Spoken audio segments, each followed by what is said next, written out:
Hello， 大家好，大家一定要试试这个椰枣小饼干，做法超级简单，营养又美味。椰枣饼干是中东那边特别受欢迎的小甜点，在各个国家以不同造型呈现。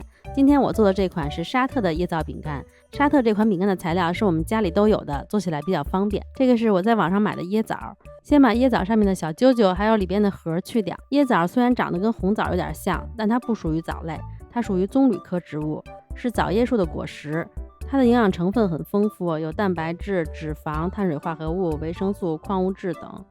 这个椰枣馅做起来很方便很简单，去了核以后就给它直接放到蒸锅里蒸差不多20分钟左右，给它蒸软，然后用叉子就这样压一压，给它压成枣泥，不需要去皮，这个皮的口感挺好的，做成馅也可以直接吃的。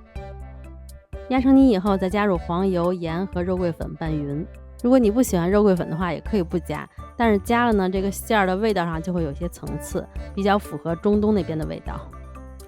你们看这个椰枣馅完全不用炒，再用手抓一抓它就成团了，加了油以后还很亮。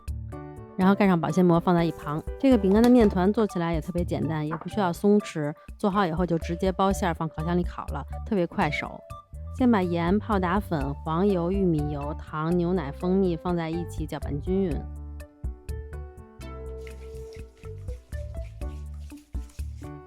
把这些材料都充分的拌匀以后，再筛入低筋面粉，先搅拌成絮状，然后再用手给它揉捏成团。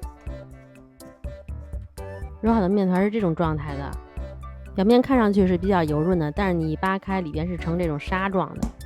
这个和好的面团，我做下来的经验是不能放太久，放太久以后会变得越来越干，还容易出油，所以拌好以后就直接包馅。取一些面团放在桌子上搓长压扁，用擀面杖擀开，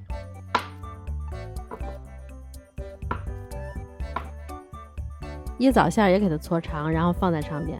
你可以称一下克数，我是椰枣馅用了面团1半的量，然后给它包起来就好了。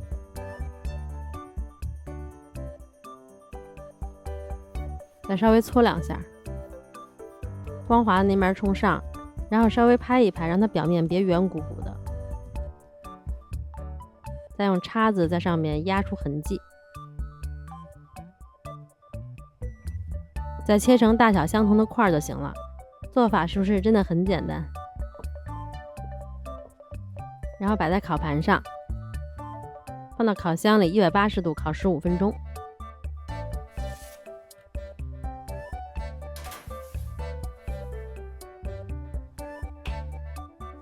出炉啦！这个跟淘宝上卖的沙特饼干长得一样，但是味道是不是一样我不知道，我没买过。但是这个我觉得还挺好吃的，饼干吃起来稍微有一点点酥，然后是以硬脆为主，因为这个油没有那么多，糖我也减了一些，所以它吃起来没有那么的酥脆。然后里边的椰枣馅吃起来是绵软的，还能吃到海盐和肉桂粉的味道，比较有层次，非常美味又好做的一款小饼干。如果感兴趣的话，你也试试看吧。